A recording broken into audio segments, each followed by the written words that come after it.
What you doing out in these streets, slave rule? What you doing out in these streets?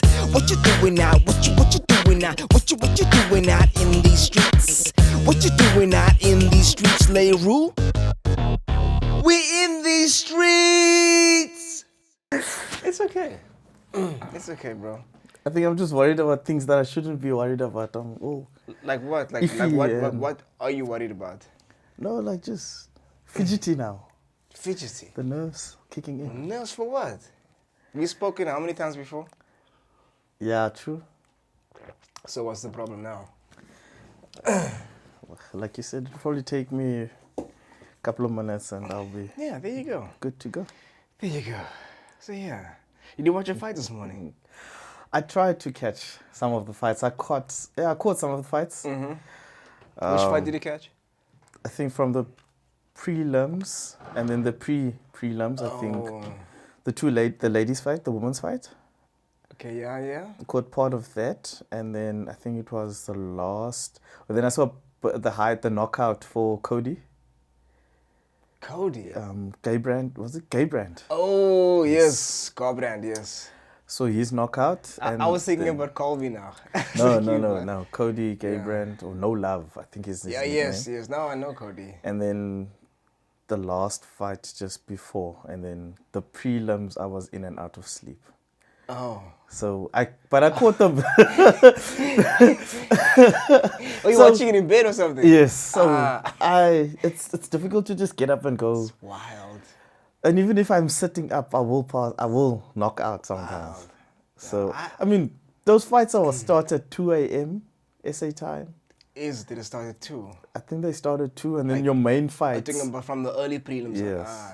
Yeah, So the your main card was from 5, right? From about 5 they start. So being up at 4 a.m. I think just my natural body clock wakes me up that time. And if I know there's a fight on the side, a UFC fight on the side, automatically I'll get up and switch it on, and then while I'm watching, I'll be in and out. Okay. But I didn't miss the 2 title fights. Yeah, the Pantoja fight and Pantoja and Edwards. Is it Edwards? Yeah, Leon Edwards. Yeah.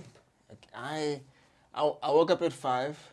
I had a bit of a late night, so I woke up at 5. But then I'm doing some DIY stuff, and I wanted to first work on that first, and then I watched the last 2 fights, the co-main and the main. vein. Okay.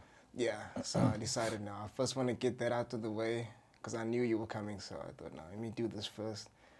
I'll watch the last 2 and then go for the run in gym. Yeah, so. Jeez, you had a busy morning.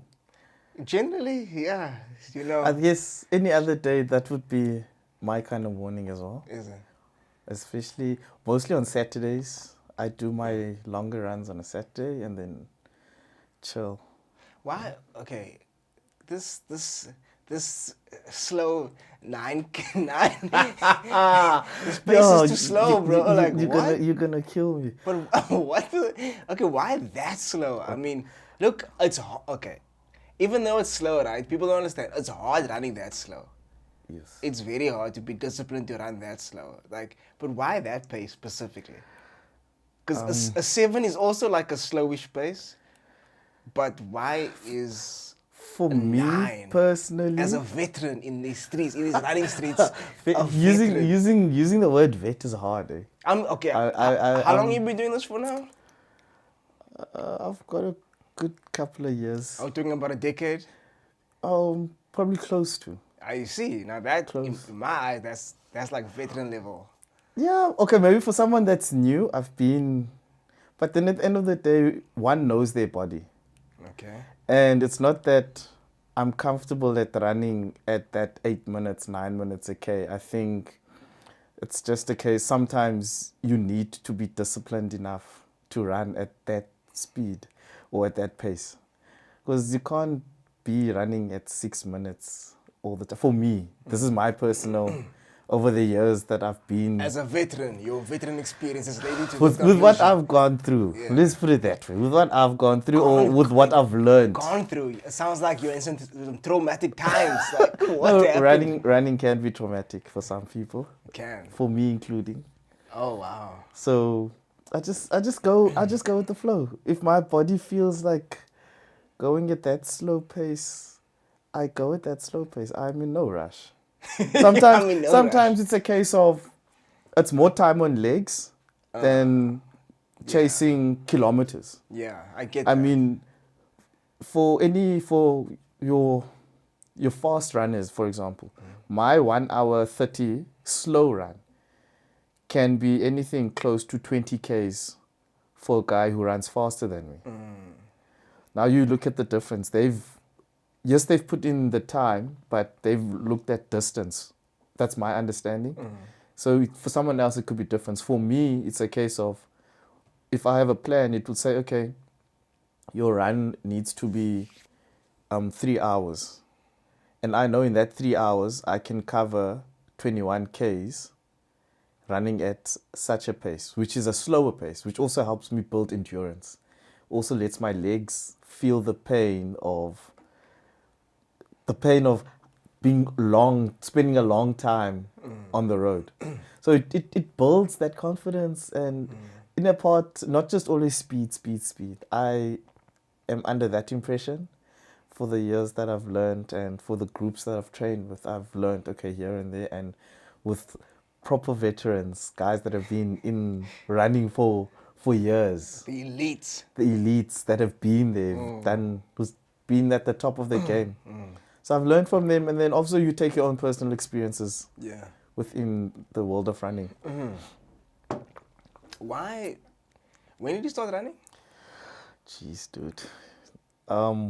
Most probably. I don't mean like the actual date and time, Yeah, no. I'm just trying to think of the year. Oh. Is that far back?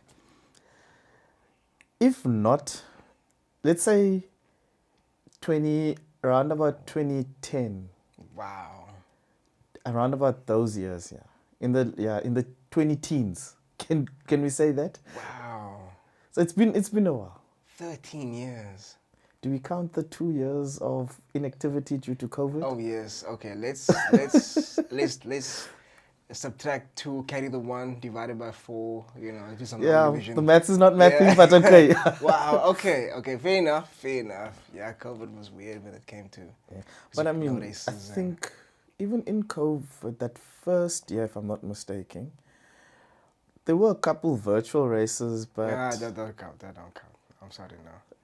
Okay, then we move along. Then those 2 COVID years, I was relatively I've seen people do that inactive. shit in their yards, and I was like, no. No, I didn't do that. So I think the virtual races that I'm referring to would be the ones, I think once we were allowed to go out and do our runs. Yes. In those level 3 or... Oh, talking about in the actual streets. Yeah, so... Oh, okay, not in your yard or your house. So then you'd have your club races that you could enter virtually. Okay. And then they'd send you certificates for entering. Okay, that's different.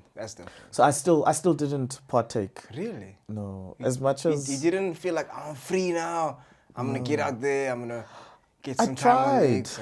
I tried, but it just wasn't. It wasn't the same for me. Do you not want to run alone, or do you feel like you have to be with a group or partner? Running alone or with a group for me doesn't make a difference. Okay. Because at the end of the day, when it comes to race day, you run. It's your own race. Yes. So running with a group, for me at times, it helps me. It boosts my confidence. It places me where I need to be. It pushes me. And then when I run alone, it's more about, it's my time. I can work on things. I can just take my time on the road, tell myself, okay, I'm just going... It's good for the mental. For mental strength. Oh, yes. And then to clear my head, go through what I need to process and stuff like that. So whether I run in a group or I run by myself, for me, it doesn't necessarily make a difference because I go in both sessions with the same mentality. That's... What happened in COVID though? Why didn't you want to hit the streets when they told you were free? I just didn't see the value of running for a virtual medal. Gotcha. It's not the same. Yes. Because it's the same as for me personally. I know other people might see it differently, but for me personally, it was like, why must I pay? You have to pay for that as well. Yeah, you had to. No. You had to enter No, to. So for me, that's not gonna so when fly. I looked at the maths, I was like, okay, I'm gonna pay, No. and then at the end of the day, I'm running on my own. Yes.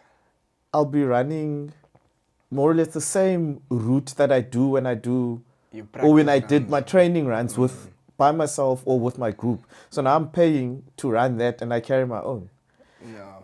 Give it. How much were they charging for those virtual races? Honestly, I don't want to lie. Maybe I don't think it was more than 200 for some of the races. Wow, But remember, but the audacity to charge people, I think, is just wild. I guess it was more a case of keeping the sport of running going, and also I could be wrong in what I'm going to say now, but I mean, anyone out there can correct me. Clubs are very much dependent on runners to sustain them.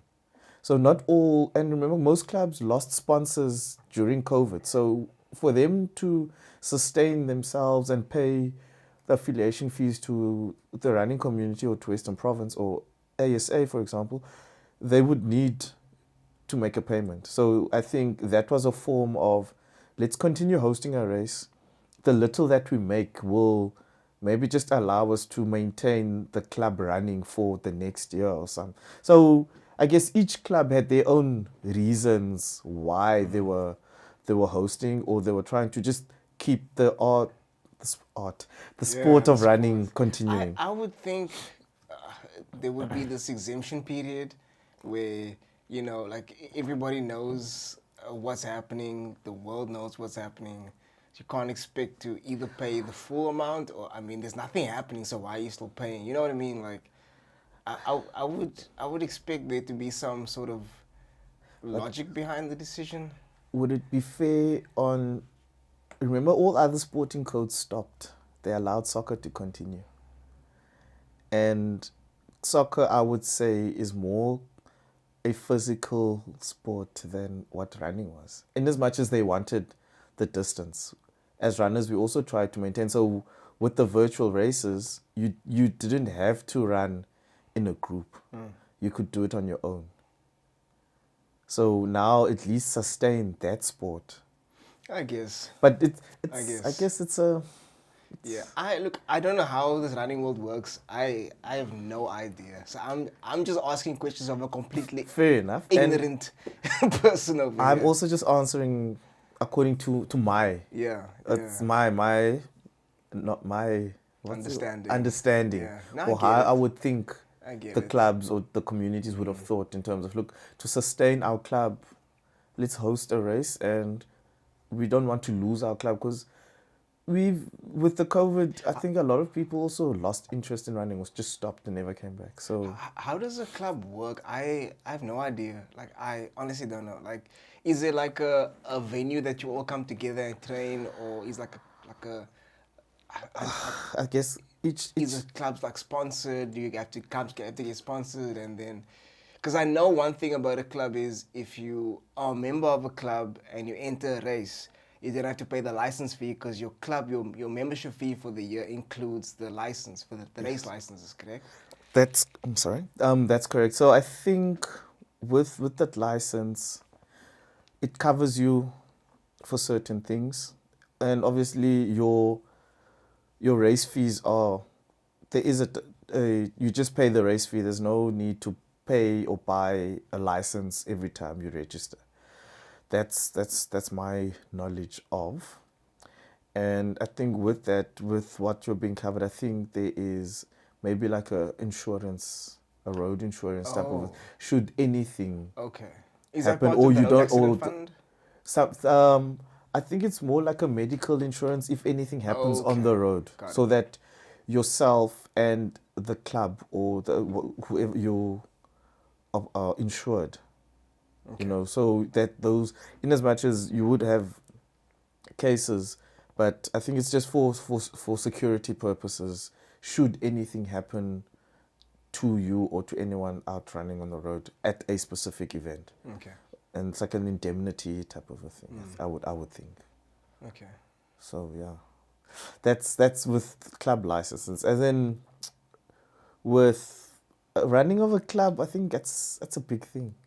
Really? It's a big thing. Explain, like, cause I don't I know So nothing about these things. what I know in terms of a club, I think it does go deeper than that.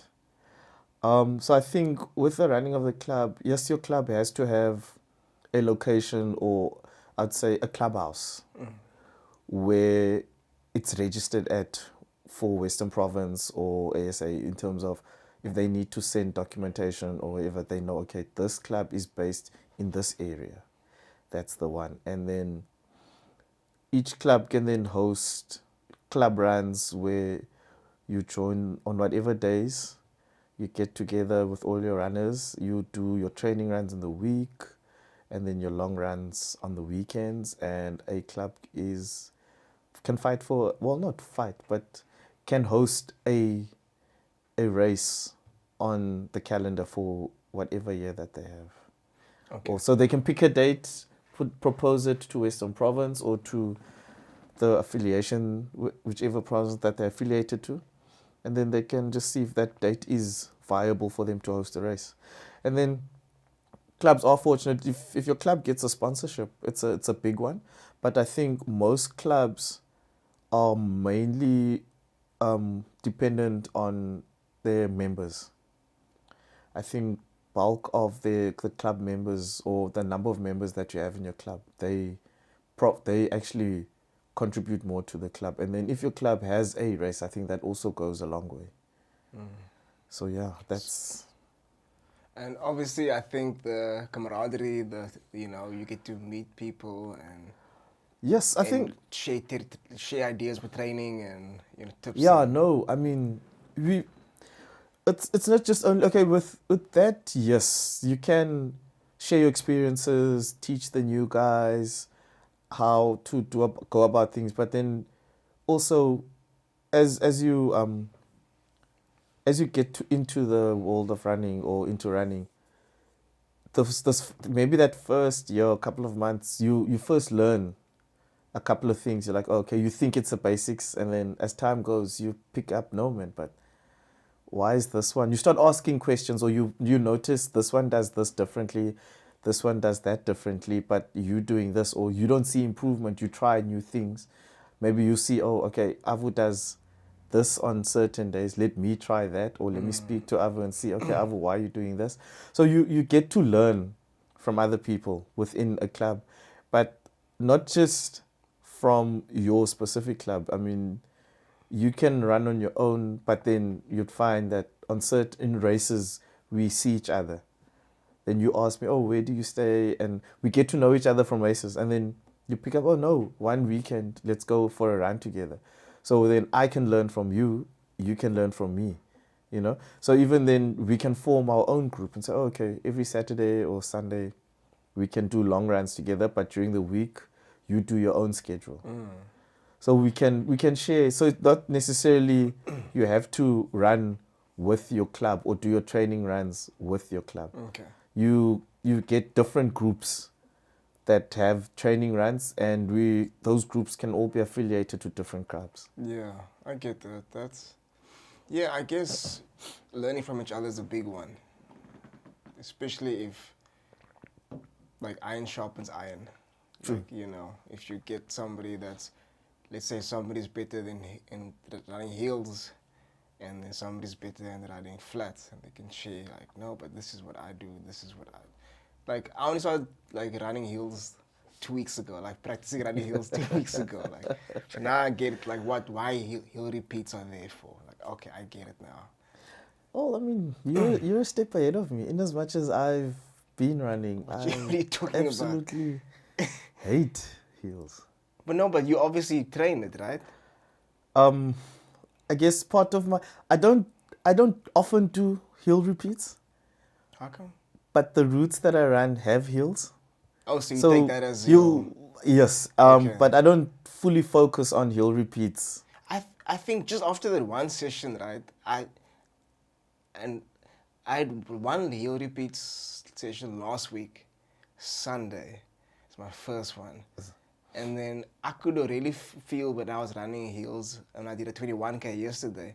I was like, okay, this doesn't feel so bad. No, there's heel repeats can make you stronger. They're there to make you stronger. It's just me being me. I can only speak for myself. Yeah. Me being me, I absolutely don't enjoy suffering when I run. I hate heels too, though. It's the worst. I've had heel repeats training in the past, and I would absolutely not want to do it. I'd force myself to go, but it's like, do I really have to? Do I really have to? But I get it done. But shouldn't you do the things you hate? Yes. So that but I'm because just, there's a reason why you hate them. You know what I mean? Like, so if you can overcome those things you hate, you'll be better at them. Yes. So you won't have to feel that way about them. When it's race That's- day. I just stay away. I just stay it's your away. kryptonite. That's my kryptonite. I think it's also a case of most of the routes that I would run or I would look at on a weekend, it would have hills in. Now, why suffer during the week to add on to the suffering that I'm going to have the weekend for a much longer time? You know? Yeah. So I think I also need to adjust and get out of that space if I want to actually get better at running hills. Yeah. Because that was my thing. I was thinking of, before I started, it was like, I hate these hills. Like, and I know I suck at them and I can be better. So how do I get better? And I was like, I guess I got to run hills. Listen, you have it spot on. You have it spot on. There's nothing wrong with what you're thinking. I'm just a different Okay. being. After your 10-year experience. Yeah, well, no, but it's been sort of, how can I say, same mindset. It's a change. There is times where I say I focus, but yeah, it only lasts for so long. It only lasts for so long, but we get the job done. Yeah, no, obviously. We get the job done at the end of the Obviously. day. I mean, Why did you choose running? dude. Who was it? Or was it like some chick that influenced you? Like you saw like, possible bae, let me just follow her and see what she does, or Funny thing, my background, if I could say, I've been quite, say, active. So my mom does quite a number of hikes. Started hiking years back. okay. And then she'd always do the, I don't know if you remember the Cape, was it the Cape August Big Walk? Oh, I remember those So things. Wow. she would often do those things, and then Is it also, still around? No, I think they stopped it. Yo, That stopped. I remember And then she'd that, also yo. do I don't know if you remember in town, they used to have the Twilight Run. Yes, So she what would. happened to that? Yo. So that also stopped. So it all stemmed from that. I remember. So whenever she. Was it 21K run, the Twilight Run? Was it? I think that was more like either 5 or a 10K Oh, okay, that you'd But walk yeah, in town. I remember that. So it all stemmed from that. She would always go to these walks. And I think every now and again, she would invite me to go along. So I think the company or her work would say, okay, no, we've got entries, whoever wants to go can go, and then you can bring your family with. So she'd always approach me and I'd tag along. So I think from there, that's where it built up. Up until I did my first big walk, and I think my first one was 20-kilometer big walk, and she tackled, I don't know if it was the 80 or the 60. I think the 80 was the big one. Did you do a 20K run? Walk. A walk? That's where it all started. So it was the big walk. So she would do, That I is think, 60 or 80. That is a Murso walk? Yes. Wow. And then from there, it just built. And then I found myself, I think my first race was It's a race in not Langverwacht. I think it was the In Touch. It's a 10K. That was my first official race that I did. And I think that was about 2014, 2013, round about there. Okay, so just going back, right? So you did the walks socially with your mom because she invited you, right? Yes, but I would normally go with friends. Okay. So she'd say, okay, cool. And then I'd be fortunate, some of my friends from school, they would also go. And then Okay. I'd meet up with them. But my mom Got would it. would say, okay, look, there's an invite, are you keen? And I'd say, yeah, Got it. why not? But okay, so from there, like, what led to the decision of actually from walking to running? I think I always had this thing of challenging myself in terms of let's do something different. Then from walking, it went to the running, and I like being busy. I find it difficult to sit still. So I'm very I'd say sporty. Yeah. So if there's an opportunity of taking part in whatever sport, or I get an invite for a sport or something, I'd go. I won't say no, because it's something I generally like to do. Was this before did soccer come first or was running first? Now you're taking me back, dude. Like, if I start in terms of how I got into sport and how many sporting codes I've been at, you won't believe me. Really? To be honest, yes. So I've played rugby in primary school. I think I played Really? rugby, switched from rugby, and played hockey. Really? Then I went back to rugby. Okay. Finished primary school playing hockey. Got to high school, stuck with hockey up until I finished. While in high school, I joined club hockey. Then I was happy with that. After high school, I was done with hockey. Then I jumped over to soccer. Wow, that's wild. So, and in all of that, I then picked up running. In all of this jumping of sporting codes. Yeah. And I still go to gym. Okay, so you go to gym as well, right? But okay, so it was Gym also my mom also introduced me to gym at a very young age as well. what okay, so it was rugby, hockey, soccer, gym. Okay, I'm just trying to picture the rugby thing, you know. Oh, that was a very short career. It was a short stint. A short stint. Probably lasted what? Maybe three years max. Is it? And then the other 2 years of primary school was, yeah. I played hockey as well in high school, and then after high school as well. I played hockey. I played right link. Okay, that's like in midfield. I played left back. Left back. Yes. You're one of those guys that whenever there's a corner, you have to stand and press. At the, yes. That's the only reason I didn't want to play right back. I took a fair knocks. I didn't want to play there just for that reason. I've taken a fair knocks in those short corners. Yeah. I've taken a fair share of knocks in those short corners. So, yeah. That's cockso.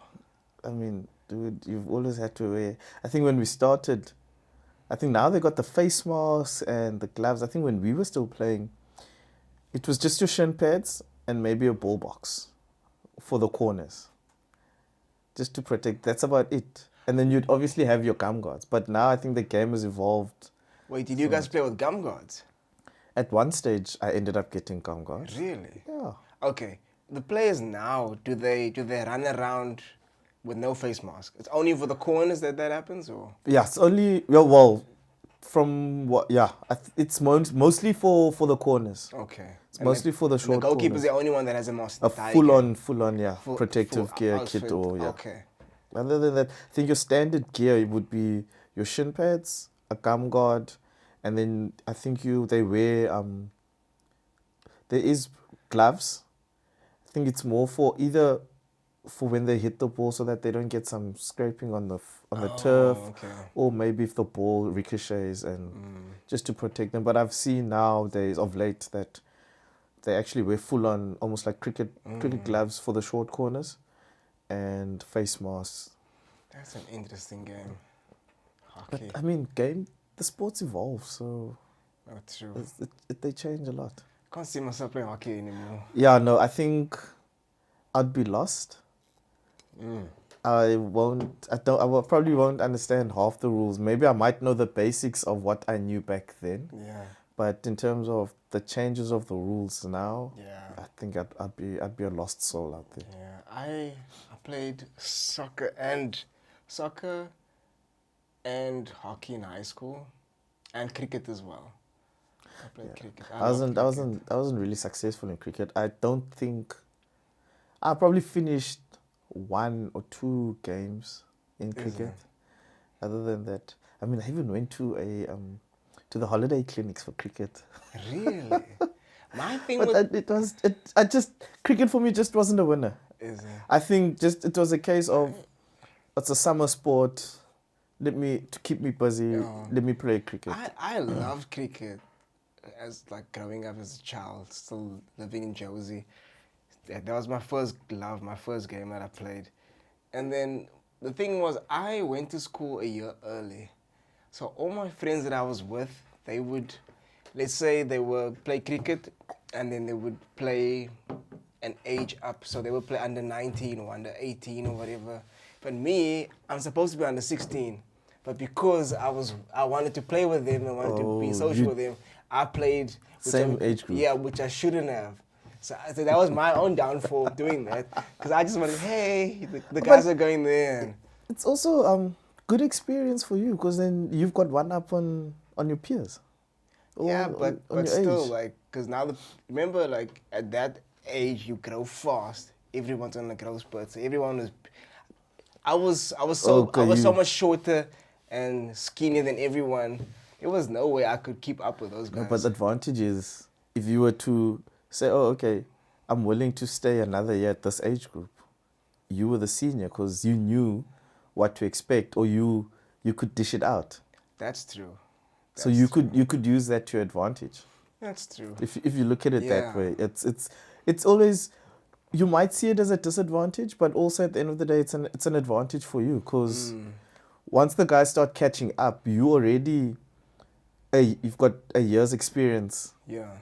up on them, and you can trick them because they still need to learn what you've learned already. That's true. You know, so you'd be Yeah. the star player because But I kind of lost interest and I went to hockey. Just because of that fact, like, fuck, these guys are too big. And I was like, I don't want to go play under 16 now. It's okay. It's okay. It's okay. So I changed to hockey. But I was so busy with so many sports at the same time. The soccer kept me so busy after school. Because we never had soccer at school. It was you had to go to a club. yeah, or, so I'd go to hockey practice, and then from hockey practice go to soccer practice. So that's how I would. So we sort of had a similar background to a degree. Yeah, yeah. I mean, you've also jumped sporting codes. I've jumped sporting codes. I'm probably still jumping sporting codes. I don't know. I can't stick to one code. So today you might find me on the road. I mean, tomorrow you might find me doing spinning classes or cycling. Spinning. You know. So you still play soccer, though, right? Soccer I still do, but it's more. I've always played social soccer, and when I get a chance, sometimes I focus more on my running at times than the soccer. So I'd skip the soccer games and go run. Usually maybe the first 2 to 3 months of soccer, I don't really partake, because that's where one of the major races that I like to take part in takes place. So then I'd rather. Which one is that? That's Two Oceans. Oh, Because soccer season you normally start, say, around about April. yes. And Two Oceans falls So there's pre-season, and then soccer season will start in April, and then Two Oceans would also be in April. So running is your first love. Running your main love right now. At this stage, yes. Your main love, your would main be, squeeze. Gym first, and then running. Okay, so it's gym and then running.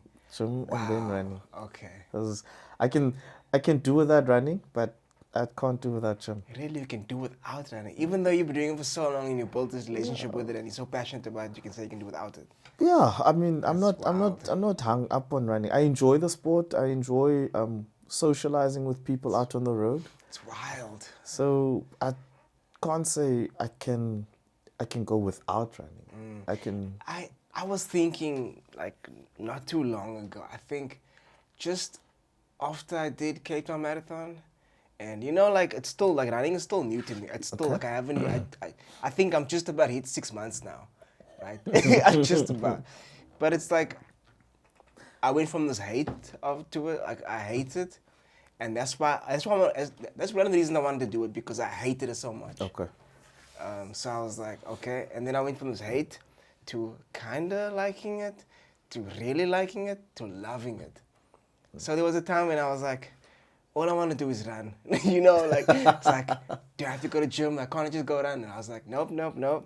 The foundation is there for the gym. Don't give that up. Yes. So I would play with that in my mind, like, can I just run? And I was like, no. So I get that. No, running can be taxing.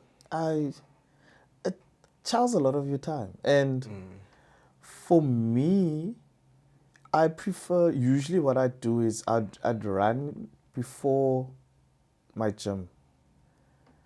So you'd find if I join my running groups, and if I'm consistent enough, at 4 a.m. is start time.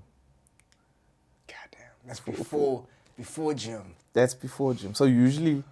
So you also wake up like 3:30, like I do.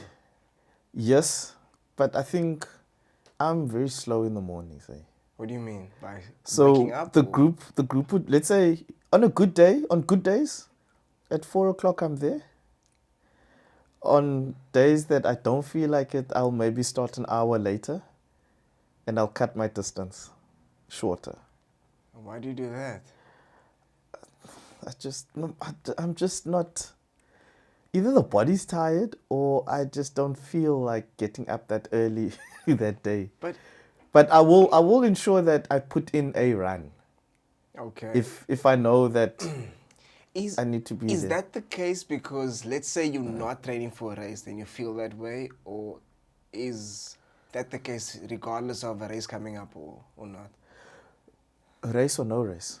Is it? Regardless, that's just me. I think what most of my training group, or the people that I run with, and I've been told that I'm not consistent enough. Otherwise, people do see potential. I'm not going to blow my own horn now, but I've been told I can run better times than I'm currently running. I've told you that. It's like years ago. Yes, and years ago. you questioned me, and this is now when you hated running. You still question me like, dude, what's happening? So I think for me, it's a case of when my body's tired, it's tired. But shouldn't the mind say, fuck the way you feel, just push through it, or? So I think I've learned from my past experiences, man. I've had some scares within the world or within running. Scares? Yes. I'll get back to that now. No. You can't leave me on a cliffhanger and say after the commercial break. No, there's some bullshit. I just want to know right now. I just want to say this. Okay. It's a case of I've gotten to understand my body. Okay. So, and I also don't want to burn out too quickly. So I've gotten to that level that I'm burnt out. I can't anymore, and it's a case. I know I should take a rest, but I just find struggle in resting.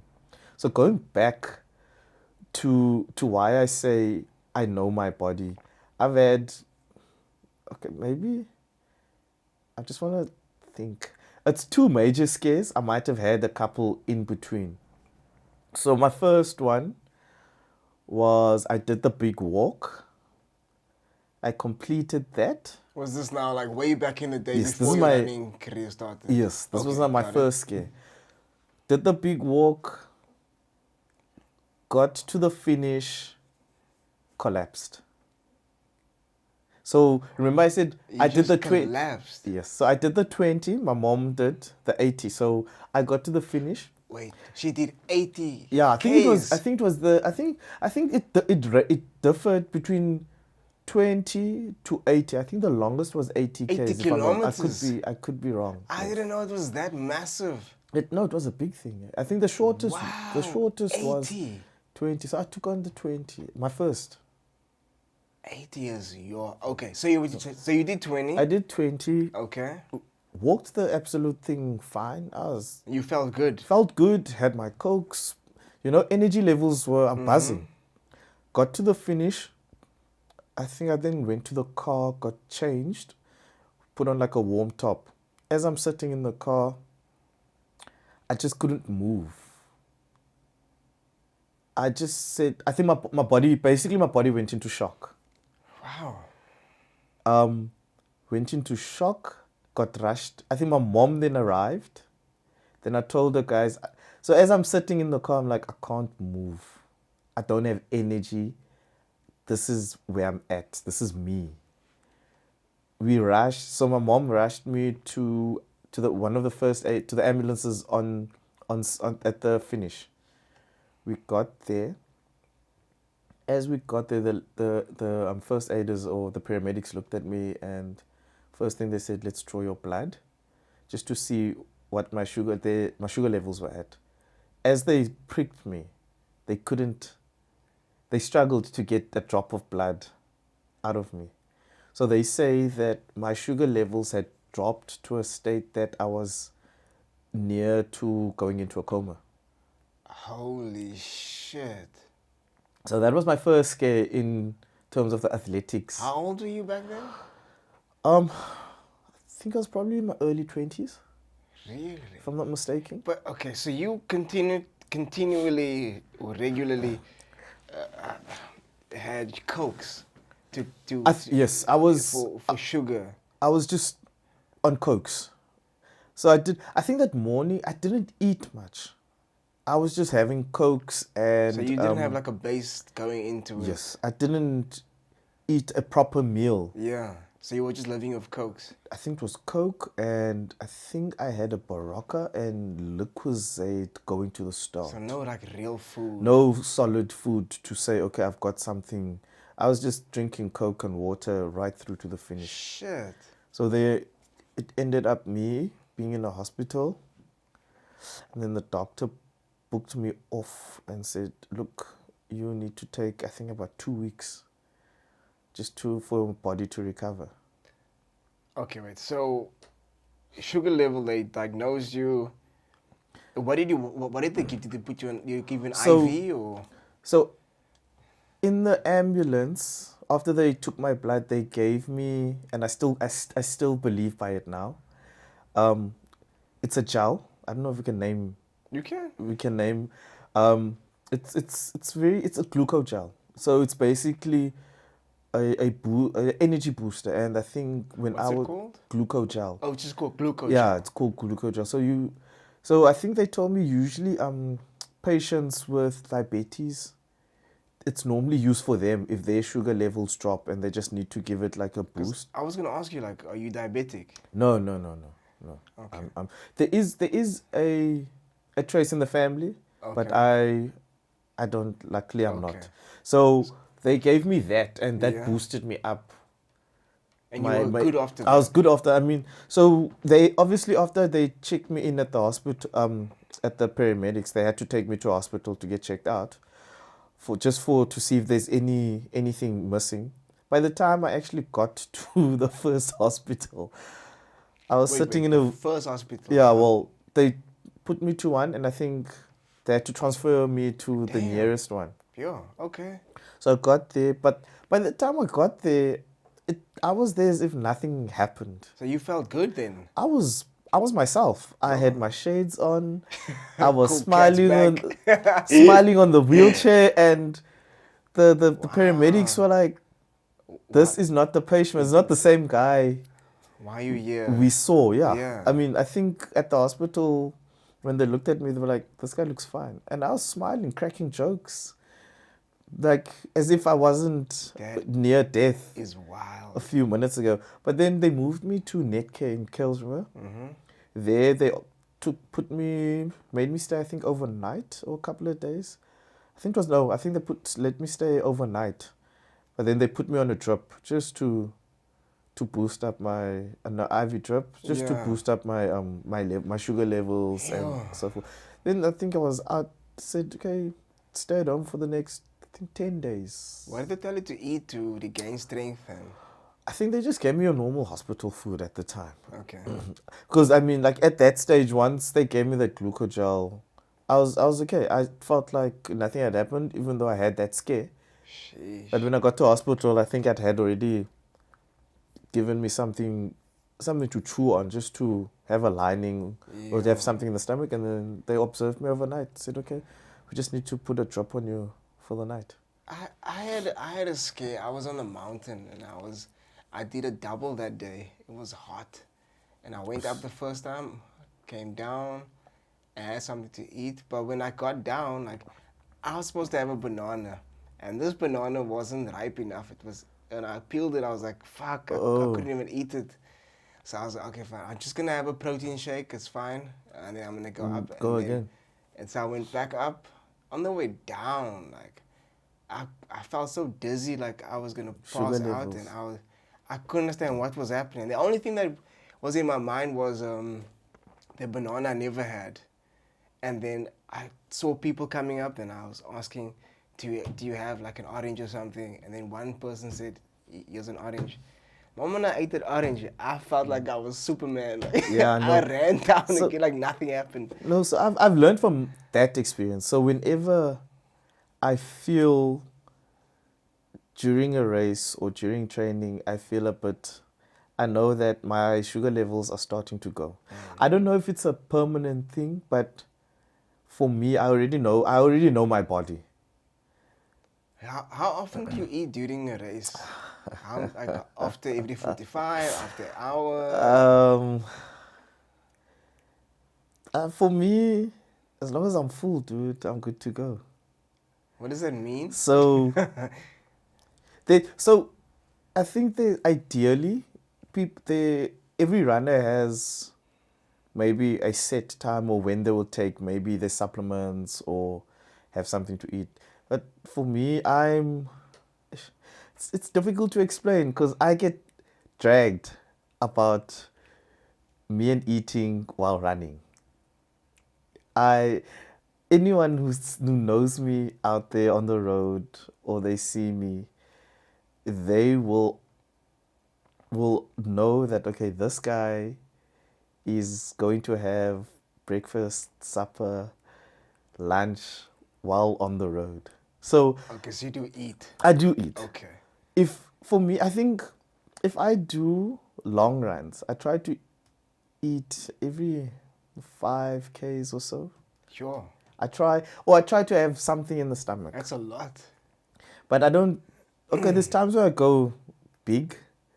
Like I'll have a couple big like sandwiches or bananas. Banana loaf is key. Banana loaf is key. It's kind of funny. I think a couple of guys already know that when they are on the road and I'm running, and I will have a banana loaf. So there's been races where Who makes you banana loaf just for the race? so we get your clubs that will support you along the route. So they'll buy your cool drinks. Maybe they make baked potatoes for club mates Yes. and maybe for every runner that needs. So the thing is, banana loaf, if they bought and I'm taking part, they will make sure they leave some for me, that none of that banana loaf is finished before I get to that That's table. wild. So Yeah. I'm a person that has that thing of of eating while on the road. And Is it because of the scare that you had that made you um feel like you need not to not necessarily. Okay. I think to a degree it does play a role, because I say, like, for me it was a proper scare, and the minute I start feeling that, I also lose energy and I lose interest. I just don't feel the same as what I started. So the minute I start getting hungry, my focus starts going away. That's now I tell myself, okay, the sooner I get something in, the easier the run will be for me. But now I have this thing of I delay and delay, and then I start fueling a bit too late. So for me, I've noticed that goos and gels can work up until a point, but I also need something solid in my stomach just to keep me going. I struggle to survive on just goos and gels. You get other runners out there that can survive or can finish a race on just having water and coke, or maybe having their goos or whatever supplements they take. For me, I've noticed that my body needs something solid. So whenever I'm on a run, as an emergency, I have your hydration pack. Yes, yes.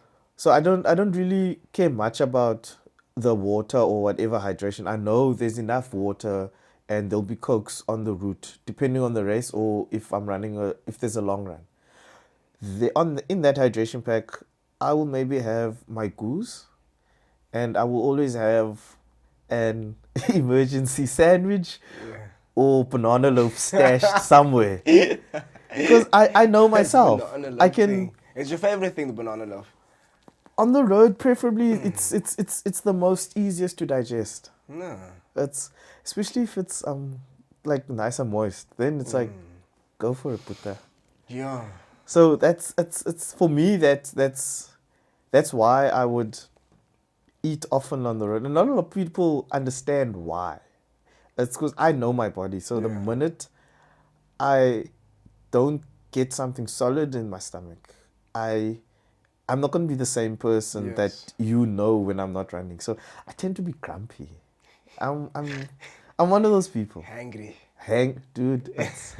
I think prime example. There's a race out in Langebaan that we go out to. So in that race, my biggest mistake this year was, well, I can't say biggest mistake, but what put me off guard was that I didn't have my my hydration pack. So I fueled up the morning. I had, prior to the race, it's gonna be a shocker. Maybe I had about 2 plates of pasta from the night before. So I had pasta the evening before the race. I had pasta, 2 plates of pasta the morning of the race. And then I had my water. So the race is basically run. Is that generally what you eat before a long run, like pasta? Usually you'd carb load about maybe 2 to 3 days before races, not before, a night before. But I think because I can eat during a race, so I don't generally have stomach issues. In terms of, I'll have a runny tummy. It's very rare that I'll have a issue with what I eat during a race. So I'm comfortable in that way. So I can eat just before a race and I'd be fine. Okay. Some people prefer not to eat. They'll probably have supplements, right? So for that specific race, I thought, okay, cool. There would be seconding on the route, like route support, and I'll get whatever I need along the route. Yeah, when we ran through the nature reserve, no one was allowed to be supporting from outside of the host club or the nature reserves. So they limited the amount of people in the nature reserve. Wow. So in the nature reserve, it was just your standard water and coke. And then I had my goo gels on me, but that's not sufficient for me. It can take me up until a point, and then you get nar. Sure. nauseous. Yeah, that's So for wild. me, it took me up until a point, and I was like, okay, no. But now my club mates, they were all waiting at around 36, if I'm not mistaken. And for me, that's already, I'd already like lost interest in the race. I'm like, you know what? Now it's a case of I'm just gonna go for the finish. It doesn't. I don't care what my time is, but I'll finish the race. Yeah. But I'm not gonna finish it in the manner or finish in the time that I would have Yes. liked to finish. So if I had my bread, I think I would have been fine. By the time I got to them, I think it was a case of they said, "Here's Avu, where's the banana loaf?" I took the whole, and the person had to walk with me. As I was walking, I was eating because I know time was not on my side. I was like, grab and eat, grab and eat. Wow. And I think I probably ate 2/3 of the loaf Holy by myself. shit. And then I had something to wash it down with. And then I think a clubmate of mine dragged me to the finish. And he's like, I'm not going to leave you now. Because I left the individual at the back. They caught up to me. Oh. By the time they caught up, I'm like, no, I'm good. I'm just going to find my way to the finish. He's like, I'm not leaving you. Let's go. Wow. And he's like, okay, we can do 5 hours. I was like, I'm good with 5:30. Holy shit. I'm like, I'm good with 5:30. This is my race. I'm done. I'm just gonna go to the finish now. It's like, no, we can do 5 hours. Wow. So got to that point, had something to eat. In as much as I was already out of it mentally, Wow. I was dragged to the finish. I was pushed. It's like, look here, let's do 5 hours. It's within us, and we got in Wow. Well at done. 5 hours. But yeah, I need to eat on the road. It's one thing people don't understand. How do I do it? I don't. I just do It's it. vital. It's me. I want to go back to it sounded like there was more than one traumatic experience. So Yes. could you take me through, could you take these streets through And the next time you had a scare? The next time, I think this one was quite a major one. First one, I think, yeah, it was just a case of low sugar levels. My second one was, I think, the most scariest, and I think that was between 2016 2017. For that one, I'm super busy. So at a point, Sunday to Sunday, I wouldn't be resting. So my morning would be, I'd wake up and go run, go to gym, and then I'd have a second session in the afternoon, whether it was Gym session or running session? gym session. Okay. So that year, I still did boxing. Oh, wow. So I'd run, gym, and then in the afternoon go back for boxing, or I'd do spinning. Tuesday, same story. Wednesday, same story.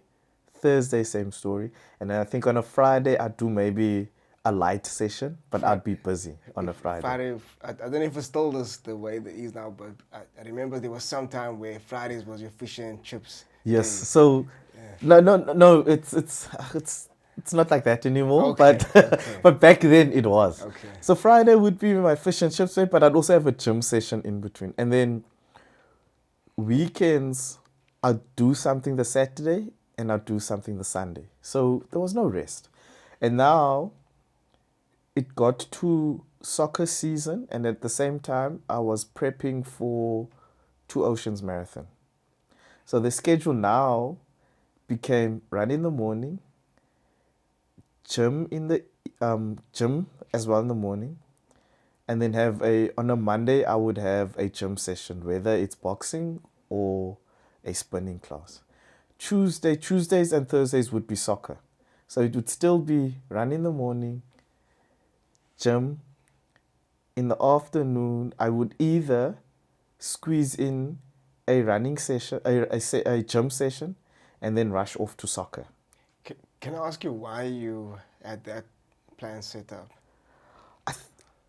Like I said, I mean, I was so busy. That was how I just kept busy. That was just me. I can't really say why I kept such a schedule. It just happened. Didn't Mrs. Avu complain about your busy schedule? No. Oh. It was just a me. I can't really explain and say why. No one would really question me. It was just I would find the time to get all of these in. Okay. So that was Monday to Thursday, Friday easy. And then on weekends, one of two things would happen. It's either I would run on Saturday and then play a match on the afternoon. And then, or I would run the Sunday. All right? And then on top of that, I was also I am a qualified soccer referee. Yes. So on a Saturday, it would be, if I don't run in the morning, I'm on the soccer field from about 7 a.m.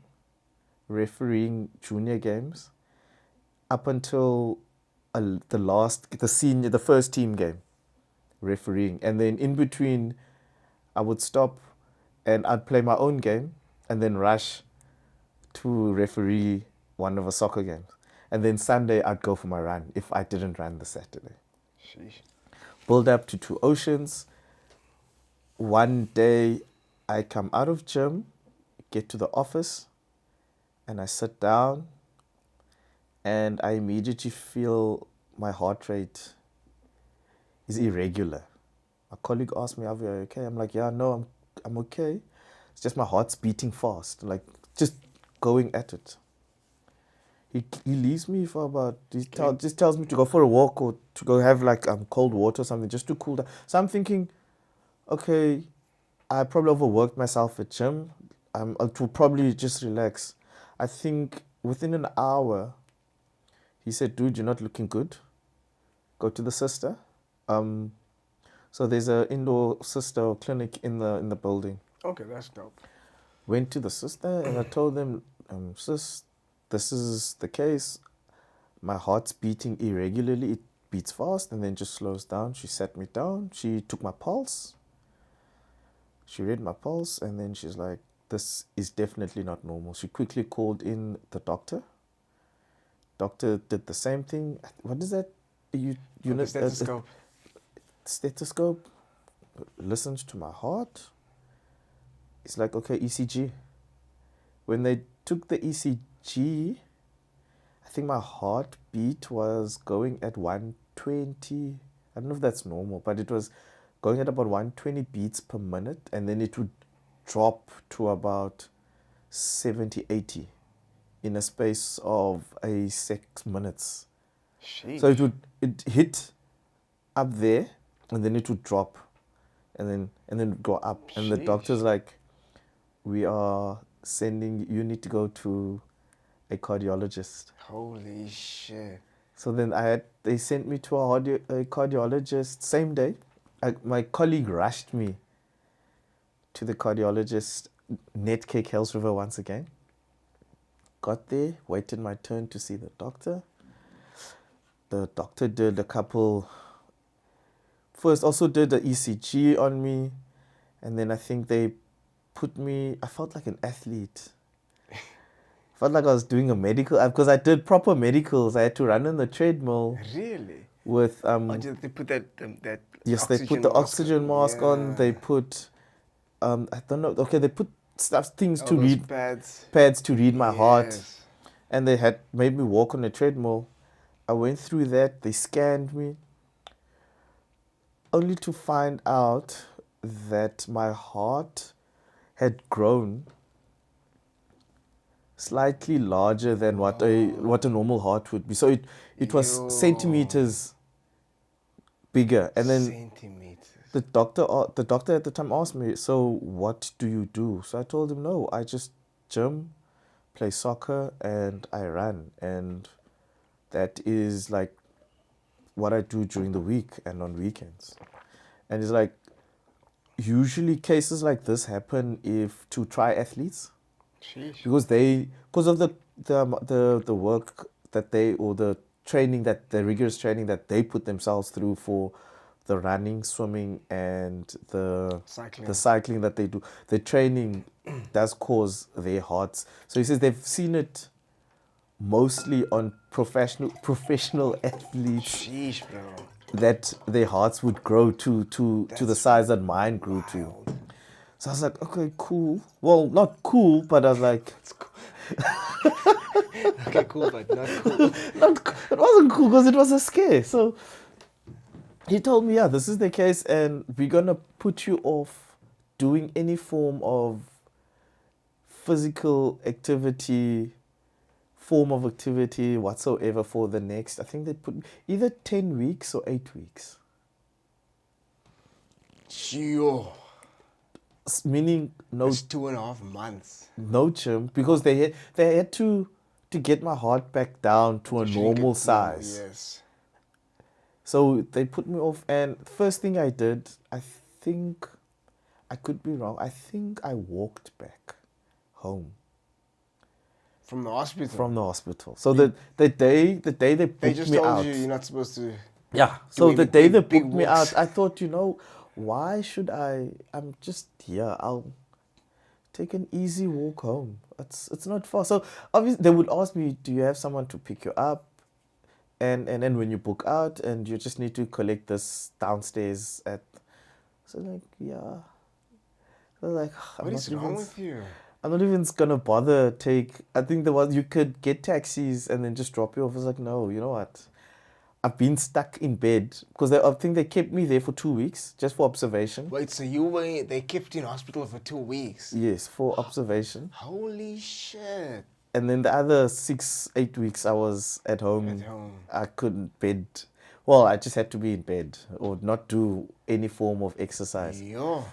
So yeah, So you walked home and then what? I walked home. I got home. Everyone was surprised. Like, did you walk home? Why didn't you call us? I'm like, no, I was fine. I mean, honestly, I struggled that 8 weeks of doing absolutely nothing. Wow. Meaning waking up. So remember, I'm so used to, even till this day, I'm so used to waking up Monday to Thursday and doing some form of exercise, whether I go running or I know I'm going to gym. So now I'd wake up, I'd be like, I'd be, how do I put it? I'd be a sad case of a Avu, Yeah. because I'm not getting my fix. Yes. I'm not getting my fix now. For the next 8 weeks, I'm sitting, I wake up, and I have to like lie down and not even think of exercise. But I think by week 6 that I was at home, I started going to gym. But didn't you go back for a checkup just to make I sure? I did go back, but I'm saying by week 6, I went back to gym maybe like once or twice a week, but And they cleared you. not officially. Holy shit. But I just couldn't. I couldn't anymore. I felt that the 4 to 5 weeks was enough. I was starting to lose it because I started. I think I do push-ups, but something minor things, nothing too hectic. Okay. But I'd keep myself busy, whether it was a small walk or maybe push-ups or something. But I'd try not to get my heart rate elevated to a point of no return type of Did the thing. doctor say it was okay to do this? Well, when I went for a checkup, and Oh, so you did this before the checkup? before the official checkup, yes. This guy. Because I know he said I need to rest X amount of weeks and then I need to go back to him so that they can say, okay, I've got the all clear. Because they would have only given me the all clear if my heart had already gone back down to a normal size. Because I think I had the paper at home. I still kept it. I think my centimeter grew. My heart maybe grew about 8 to 10 centimeters bigger than a normal heart, 8 to 10. which is 8 to 10. Bro. What? so. I was probably relatively quite fit 8 at the time, to 10. and also I think when that was done, I still had time. I was still in time for Oceans, if I'm not mistaken. No, this guy. What? But now with the Oceans, with What? the application of Oceans, I had to be honest and fair and tell them, okay, with the questionnaire that they do, they ask you, have you had any heart issues or whatever. So I had to actually get a clearance certificate from the doctor to say, yes, I'm good to go. I'm A-okay. So that's what I'm saying. That second one was... Wait. Did the doctor give you the clearance? Yes. So I had to go back, and so the cardiologist did do the tests and say, okay, your heart is now back to normal. You're good to start training again. You could run a marathon. Well, not immediately, but I'm good to start to train. I'm now moving. I think a few months later, when I was doing my signing up for the Two Oceans, the medical questionnaire. Yes. I had to now be honest. I couldn't. It's wild. So then in their questionnaires, they asked what was the issue. So put it in there, and then the last thing before they could actually accept my application, I had to bring them a signed. I think you can download a signed form that has to go to a doctor to say, okay, he's tested me, and yes, he gives me the all clear to go to do the marathon. Wild. So it's a lot of things that come into play when it comes to my running. Can we just go back, like that rigorous routine that you had, building up to the mutant heart? Nicely put. You know, Nicely put. like, how was your sleep? How was your sleeping back then? I could just sleep. I don't have an issue with sleeping. In general, when I have to sleep, I sleep. It's just that I don't sleep long enough. Yeah, that's what I was gonna get to. Like, how many hours a night did you average of sleep back then? If I hit 6, it's a bonus. Wow. If I hit 6, it's a bonus. Usually, I think I get away with about 5 at most. But I do know it does catch up to me during the day. And today, with these days, what is it like? I think 6 is average. Okay. 5, 6 is average. At least you're not as active. No, I think to some it might not seem like I've toned it down, because I'm still a busy person. But I'm not as busy as before. So it's also come to a point when my body needs, like I said earlier, I've gotten to a point where I understand my body. So when my body needs a rest, I give it a rest. Okay. So it's a case of, if we train 3 times a week or 4 times a week, we run. And obviously each day our distances will be different. I can get up and join you for those runs. There's some days where I won't pitch. And there's some days that I do pitch. If we're doing a 10K, and my friends know this, the guys that I run with, they know this. And it's something they tell every time. And it is what it is. I can easily run a 4K. And I got up at 4 a.m. to run with the guys. I'll start with them, but I won't finish with them. Meaning I turned around either before halfway, or I turned around at 2 kilometers. But why is that? My body just doesn't want to go on anymore. So is it my body thing, or is it my mind thing telling my body? I think it touches but of both, because I am stubborn enough to continue. I know within a race, I'm not just going to stop because I can stop. When I am in a race, the aim is to finish, and however tired I am, I'll push through to get to the finish, right? Unless then I get cut off, of which it has happened twice. We can touch on that as well, if I'm willing to go there. So, but in all other races, I do get to a point where I'm tired, but I will push to the finish. That's where I said, if it gets to a point where I'm tired, and I know, okay, I can't go, I'm not going to reach my target, I'll slow things down. That's where my 8 minutes, 9 minutes come in. So you won't be like, fuck, I gotta push hard now because I'll my have my time. moments, but if I feel like I can't go more than what I'm going now, I will rather run and finish the race comfortably than get to a finish and I'm dead. I'm not at that level. Okay. And it's just how I am as a person and how Okay. I approach races. So I'll push myself to as far as I can, and if I get to the finish and I'm still feeling good, good. If I get to halfway or 30 k's in a race and I feel this is my limit, I can't go faster or I can't do much, but let me go and finish the race, I'll push and finish the race. But now don't expect me to maintain what I maintained the first 30 k's, because that after 30 k's or whenever, things change. And for me, it's a case of rather than dying on the road, let me finish the race comfortably and knowing that, okay, I've done what I could do and I'm happy with what I might be disappointed, but at the end of the day, I got to the finish. Was there another scare? Or those the only two that you had?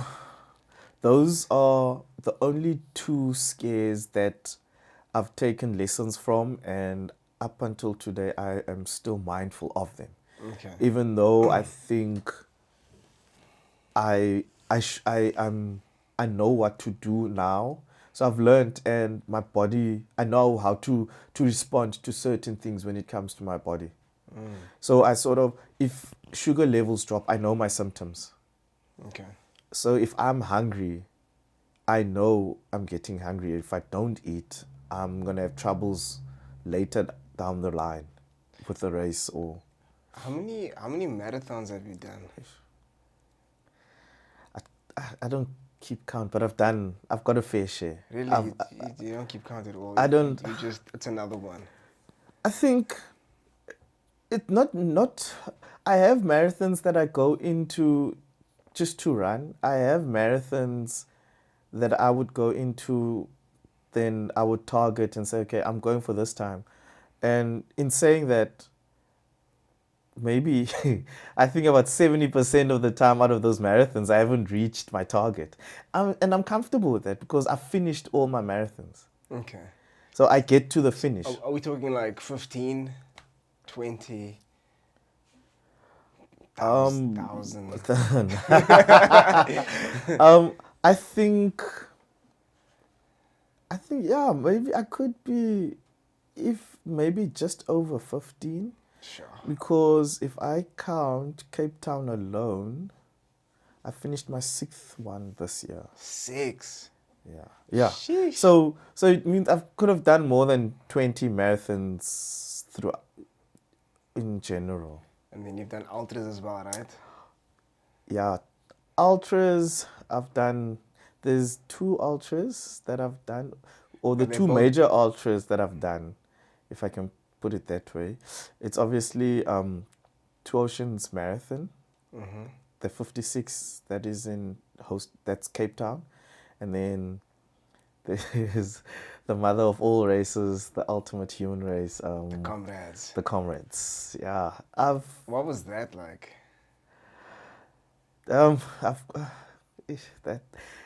that one takes a lot out of a person. You really got to dig deep.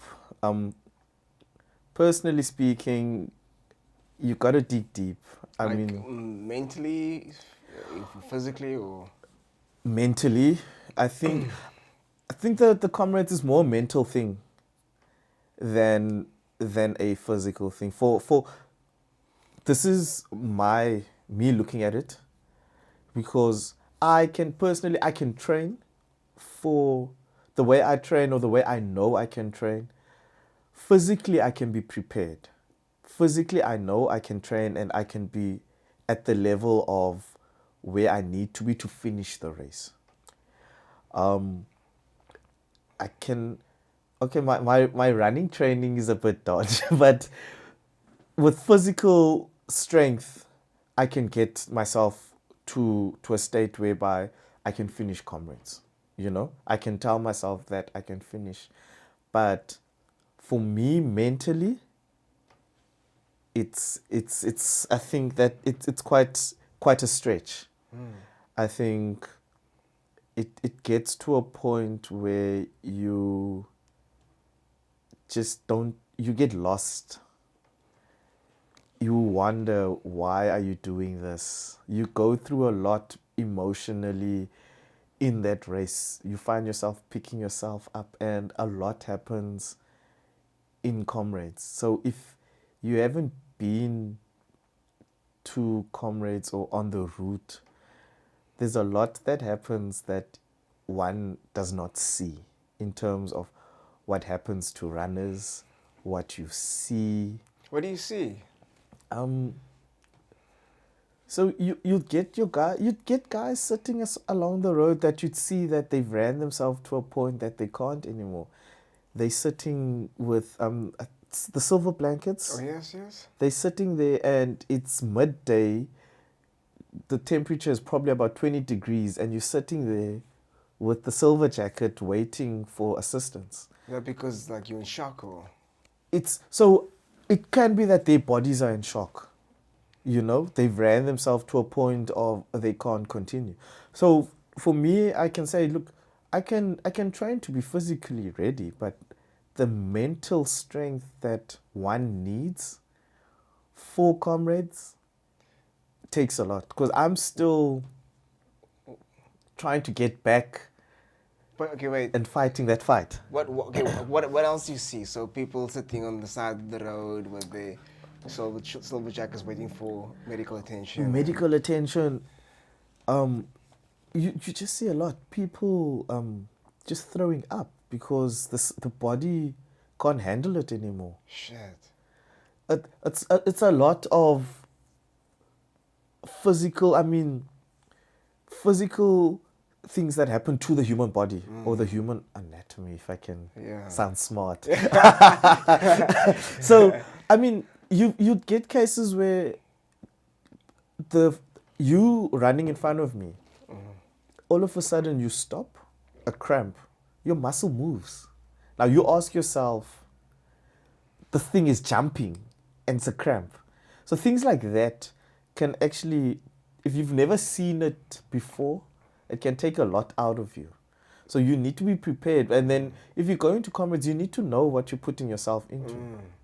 Like when I did Cape Town Marathon, it was my first race ever.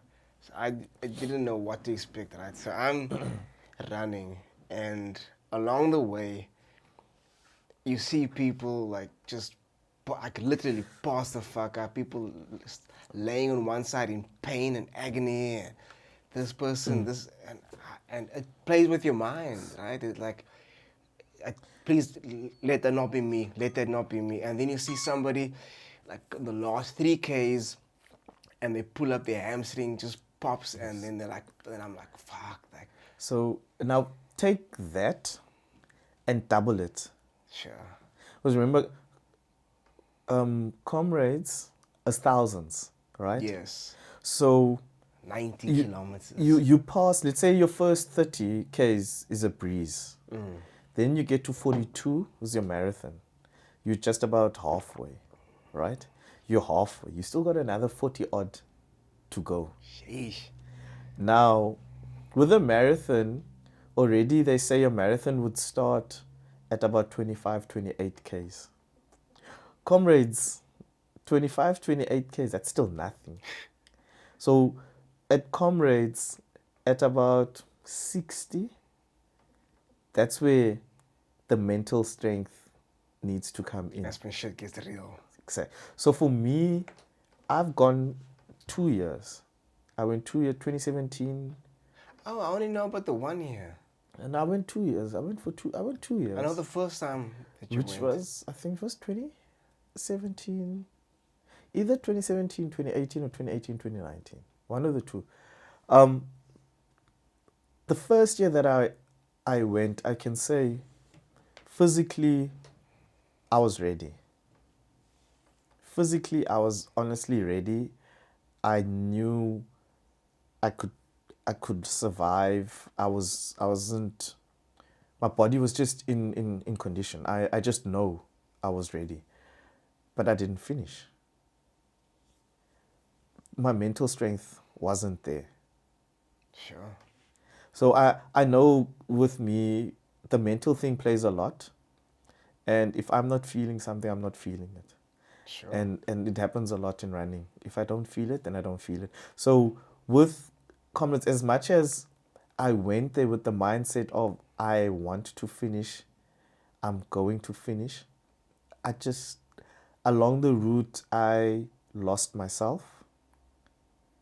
I went to places that I don't want to see myself back in, but then you come out of it again. So you might struggle for 5 minutes in terms of this is it, you sit down, you don't want to continue anymore.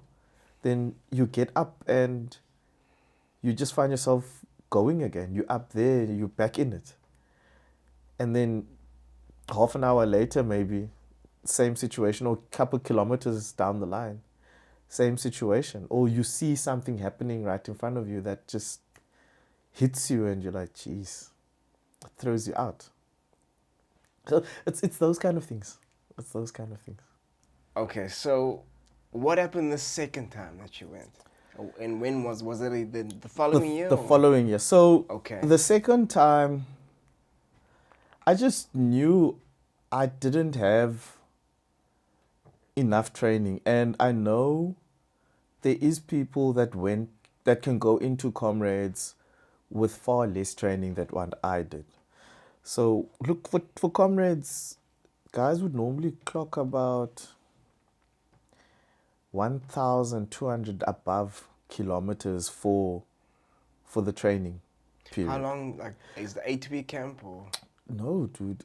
So comrades happens in June, Okay. right? And then your qualifying season usually, I'll just say, for example, would start in August. Most guys will start in December training again. Or the first marathon, once it opens up, they just look for a qualifier, and then the rest of the time they just start training for comrades. What do you have to do to qualify for comrades? Comrades, your marathon time needs to be under 4 hours 50. Sheesh. Under 450. 450. And that's a normal 42K. That's a Not 42K. an ultra. Okay. So, and then look, you can qualify using a couple ultra races. There is time. I'm just not too familiar with what you need to run an ultra under to qualify for comrades, but there is a time. So if you run an ultra, they do set a time to say, okay, look, you need to run the ultra under this time to qualify for comrades, because to run 2 oceans, 5 hours is enough, or you need to run a marathon under 5 hours. So then if you say, okay, your next focus would be the 56, and you want to use the 56 as your qualifier for comrades, if you didn't make the 5 hours in any other marathon Yes. that you took, but you know, okay, I can run a 450 marathon now, I'm ready, you can always base yourself and say, okay, at the 2 oceans, for me to run a qualifier for comrades, I need to run it under this time. Then you can just say, okay, you're training for that time, and then you can qualify for comrades. Okay, so the second time you went, you felt like you just didn't train enough. Yes, I didn't train enough due to the fact that I had quite a serious injury. What happened? So lessons learned again, because I would just run and not do my stretching and foam rolling afterwards, and because I'm so active, stretching was not a part of my routine. So my muscles were so packed up that I damaged my legs. the one leg was shorter than the other, so I started overcompensating. Okay. So then it shortened my hamstrings, Oh. my calves. So whenever I try and run, I would have a shocking pain. And this happened one training run. I thought that's just a minor thing. I finished the training run in pain. And then the next day when I tried to run, nothing.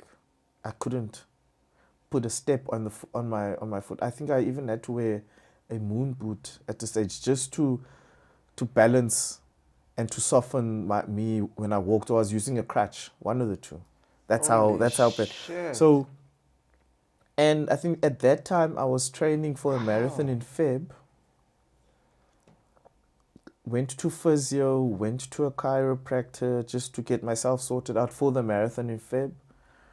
Chiropractor said, I don't advise you to run the marathon because you're not fit to run it. Your muscles are not good. If you do run, you will just cause more damage than what you have caused already to your muscle.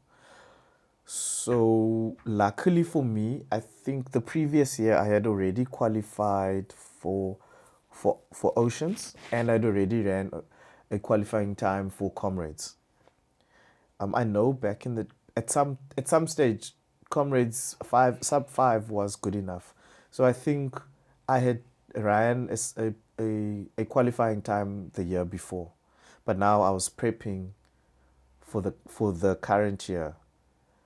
So then I missed that marathon. I didn't have much training in those runs during that period. And then Two Oceans came along. Now I'm on the fence. Do I go? Do I not go?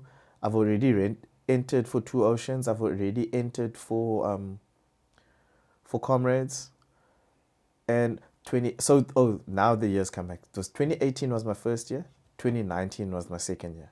The reason being, because of the injury, and also Two Oceans that year got the finishing time got extended by 30 minutes because I think it was the 50th running of Two Oceans. So usually the cutoff time was 7 hours, or is 7 hours for Two Oceans, and that year they made it 7:30 because it was also their 50th year of hosting, or of it being the Two Oceans. So they wanted to make it more inclusive. So it was, it was a bigger, yes. That helped me quite a bit because I wasn't sure if I was going to finish in time or not. Because even there I thought, okay, I'm going to go to Comrades. I've registered. I still have time. If I finish, I don't finish. But I'll go and see how far I get at Comrades that year. Then I told myself, okay, fine, I'll use Two Oceans as my last long training run for prep for Comrades now, because I know I've lost weeks because of the injury that I had. So I went into Two Oceans, I ran it, and I just about finished before cutoff. I think I ran either 7:27 or 7:23. I was chuffed because I didn't do much long run I didn't have much training runs going into that. Then the next one was now Comrades. Same situation. My last long run was Two Oceans. When you say Two Oceans, the ultra or the ultra, okay. the ultra, Got it. the 56. So then I thought, okay, that was my last one, and then I tried to squeeze in a couple of runs, and at this time, the injury is still playing quite a big thing, because now I have to go into a run strapped up just to secure the muscle, get the support, going to physios. I'm still attending the chiro just to check that everything is aligned, I'm not out of place. Even they said, look, you can go and run, but you might not finish. I was like, no, I'm willing, So I went, started at the comrades, and I think I got cut off at about 75 Ks. Wow, she still did 75 At like 75 Ks, I got cut off. that. Sheesh. And I was not, I think the 2019 run, I was not as hard on myself as the first one. Because the first one, like I said, I was physically ready. I was just mentally that took a knock. So going the next year, I think now, because so with the two oceans, there's an up run and a down run. So the first year I went, it was the down run where you start in Maritzburg, you finish in Durban, and that year I got cut off at about 80. Fuck, you were Yes. almost there. I think it was the last cut-off point just before going to the finish, Shit, which is bro. around 80. And then, Almost. so now you can think I've trained to this state, or to know that physically I am ready, but mentally it took a beating on me and I couldn't finish. So I was a bit hard on myself for that run. But the following year, I just went there, told myself, you know what, I'm going to run and get as far as I can, because I know I didn't put in the work as much as I wanted to. Yes. And till this, I haven't gone back to comrades. But I plan to go back. It's something that I've accepted. And if I look at my so-called running vet career, Yes. Your illustrious. yes, those are the running only vet two races that I have not finished to date. To date. Wow. To date. Wow. Okay, so right now you're on a quest to get a sub 5 marathon, right? So that you can qualify for Two Oceans Ultra, correct? Yes, first things Okay. first. Yes. And you have a final opportunity to do so come February, the Peninsula Marathon. Not necessarily Peninsula alone. There is a couple other races after Peninsula. So Peninsula is your first shot of the new year. Yes. Okay. Yes. So there is one in Jan, at the end of Jan, if I'm not mistaken. But at that specific race, I'll probably do the shorter distance, and then in prep for the Peninsula race, and then I think there is one or two more races that you can use. I'm just not too. Okay. I haven't checked the calendar in detail as yet. Okay. So what pace do you have to run if you want to finish a sub 5? I think it's just. Let me just do runner's maths quickly. No, I think it's about probably under 7 minutes a K, if I'm not mistaken. Or let me not say your average pace is probably just under 7 minutes a K. Sheesh. You'd be risking it if you're running on 7 Yeah. minutes a K.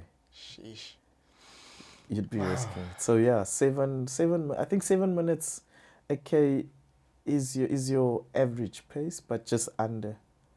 But everyone would preferably want to run under 7 minutes, because you want that safety. Because for me, but what I've learned is that not every kilometer will be the same in a race.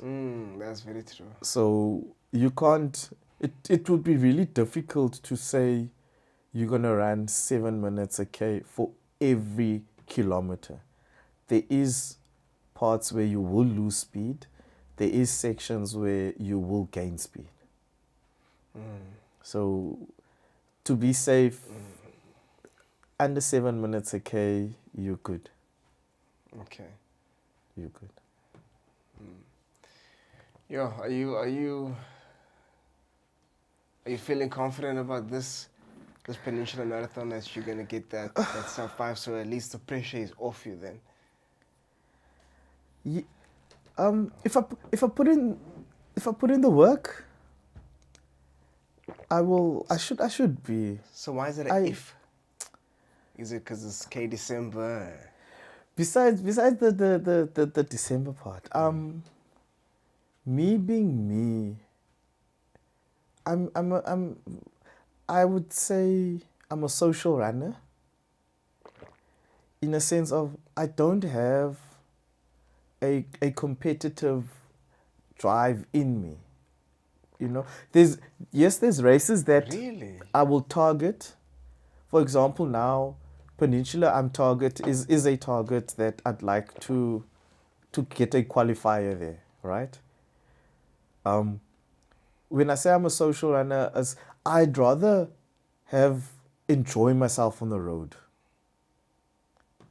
I would rather be the one that enjoys myself on the road. I don't. There's times where I run on a mission, but on most occasions, I relax and I run the easiest runs that I have had is when I run at my easiest or when I'm the most relaxed. If I run under pressure and I have to think about time, things just don't work out for me. But that's what's literally happening So now. So I that's why I'm saying I know that there's a time that I need to run for, but at the same time I need to be at ease. Oh, okay, you gotta So find a balance. I've got to find a balance. So now it means I need to put in the work in my training, of which, for me, I also have a casual approach in my training. And when do you officially start with your training for Whoa. Peninsula? I'd like to say technically I have kind of started Okay. building a base. Okay. Just trying to rack up some mileage in the legs now. Okay. And then Jan, I should continue and put in the speed and just to get to a level of fitness that is satisfactory for me to say, okay, you know what? Now you can go for it. And Peninsula, it's possible because this year I did it, and I think this year I did bulk of my work during the December period, and I continued in January. I put in the work, and Peninsula this year, I had a fairly good run, even though the start of the run was not the easiest of starts. But yeah, I did okay. So it's doable. It's doable in Peninsula. It's gonna be hot then as well, right? Yeah, but unfortunately we can't determine what the weather gods give us on the day. Are you gonna condition yourself like to run maybe at later times just to condition yourself for that heat, or how do you normally do that? I try to do that. So because I prefer to run in the mornings, I do later runs. Sometimes I'll skip my morning runs and try run in the afternoon, which is maybe around 4. While it's not ideal conditions, personally speaking, only because yes, it's still hot, but at that time the sun is not. If it's going to be a hot day, the sun is not the same at 4 or 5 in the evening as what it would be. Let's say if you start at 9 o'clock, 11 o'clock, 10 o'clock. You know. Yeah. So I need to find a balance where I can start maybe at a 9 o'clock in the morning, where on a hot day or on a warm-ish day, and know that this is the type of weather or conditions I can expect on the day. Yeah. Also, it could rain on the day. There could be wind on the day, and That also. on that stretch, it does get windy. Is it? Yes. So there's a lot of things. There's a lot of things that could happen. The only thing is, I just need to put in the work now to make my run easier come the day. Okay. Are you married? No. Okay. That's I good. am seeing someone though. Okay. And is she also a runner? No. Okay. But supportive. Really supportive of your Supportive. running life. That's good, man. It's not easy, but yeah. Somebody's got to do it. So, yeah, I mean, it's always a case of people who don't run, they ask, where are you running to? What are you chasing with all this running?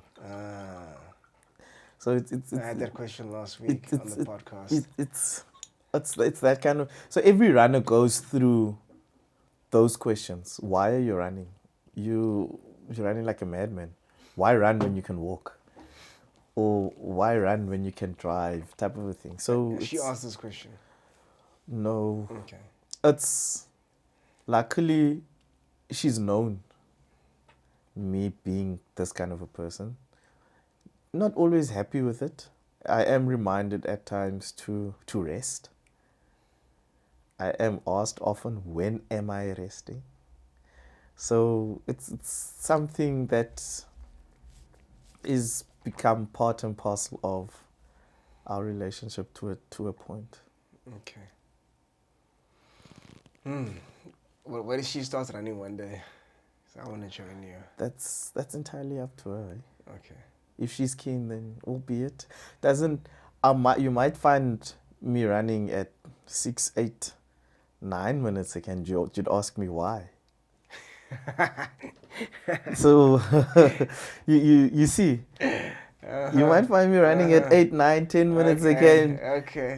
Okay. Maybe I'm not running alone. Yeah.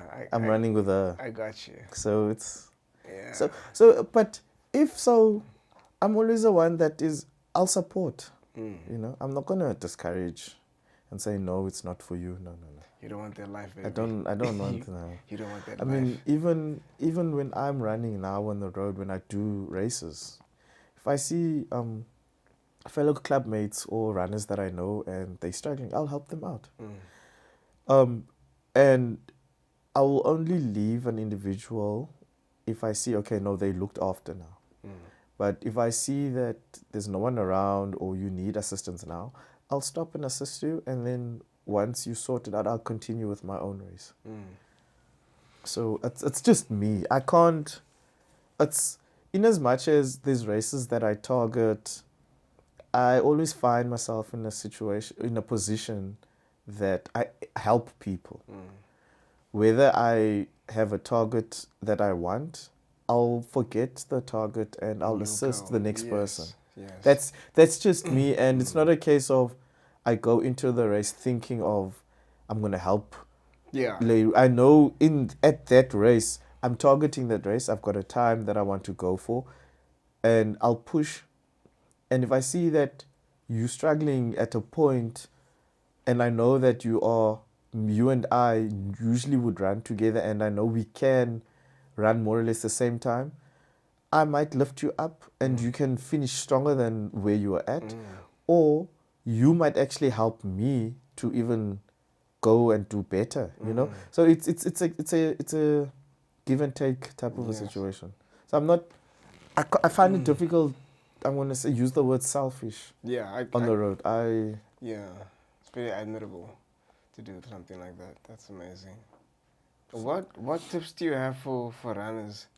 You know, the ones coming up in these streets. Maybe even for those running for years, you know, what tips, what other knowledge can you impart to say? My number one thing, firstly, is enjoy yourself. I try to go into a race stress free. With the approach of, that's my time. You know, remember one thing, you don't get paid, or me, for example, I don't get paid to run. I pay to run. Yes. You know, so in me paying and in me enjoying running, let me enjoy the run. You know, so if you can, enjoy your run while you can. And obviously, as you grow or as your running gets better, you'll understand what your potential is at. If you want to take it to the next level, by all means, go for it. But don't forget the essence of enjoying your running, because most of the times, I would think some of us started for health reasons to be active. It's a coping mechanism for some of us, you know, and then you fall in love with running. So from there you grow. That also then says, if you find potential, go for it. don't let a Avu stop you and say, no, running is not for you. Anyone can run. I mean, you started running, you didn't enjoy it. Yeah. You know, you didn't see yourself as a runner, but now one can call you a runner, even though you have. I don't think so. No, trust me. I'm just the guy who likes running. Trust me. Definition of a runner. You know? I don't know. So we can call you a runner. You've got a marathon. Within how many months you've started running? I think it was July I started running. And you ran a marathon in October. Somewhere there. Yeah, Yeah. October, yeah. I think I ran 2 years before I did my first marathon. Is it? Exactly. So you see the difference. It took you a couple of months to run a marathon. It took me maybe a year or two to Okay. run my first marathon. Okay, but I wouldn't recommend people doing what I did. No, agreed. But there's different approaches. Yeah. For you, it could have been a challenge to yourself. It to was say, a challenge for myself. You see, yes. for me, it was a case of I'm enjoying my running and I don't see myself doing a marathon in the next few months. I went through the process of let me build myself up Yes. to a marathon because I did a couple of 10Ks first.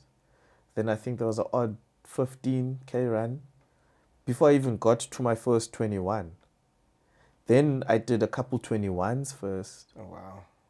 before I then decided marathon. Yeah. So it's so on and so it moved on like that. So for me, it was a case of first things first, I need to enjoy myself on the road. And when I'm on the road, I enjoy myself. Yeah. Then there's the training part of it, which I enjoy the training, but I'm not consistent enough in the training. Yeah. And with my training as well, I am relaxed. I am very calm. I enjoy, even though I go through the emotions and the pains of running. Yeah. I after the marathon, then I was like, okay, I don't want to do any races yet until I wanted to get better first. I wanted to improve and I wanted to learn more and before me doing something else. And then so that was my approach immediately after the marathon. I was like, okay, that's in the bag now. Let me just focus on improving. But did that happen? Hey? Have you done another race after the marathon? No.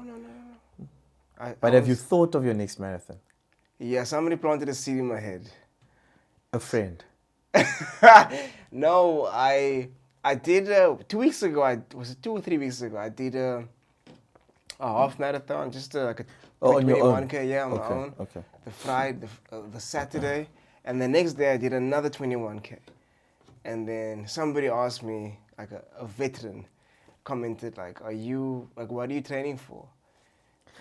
So I said, no, I'm just not training for anything. I'm just running. And then they planted the seed. Usually with Bay. Is it bay to bay? Oh, okay. Bay to bay, that's it. Yeah. So usually with us with the runners thing, it's a case of. But I'm pretty sure once you would have seen or bumped into a couple of memes like that when you do your running research, where you see a runner goes through these emotions, and then they get to the finish and they say, "I'm never doing this again. Oh wow! I'm never running this marathon. I'm done with running." But the minute a specific race opens up, they're the first ones to register. So you're still gonna get there. No, I haven't, like, when I finished Cape Town Marathon, I never said I'm never doing this again. I never had that feeling. Okay. I was like, because for me, I was like, okay, there's a lot for me to still learn. In that race, I learned a lot as well, and I know exactly where I could have done better. So I was like, okay, before I do something again and just run into the next thing, let me just take some time, take a step back. Let me watch YouTube videos, let me speak to other people.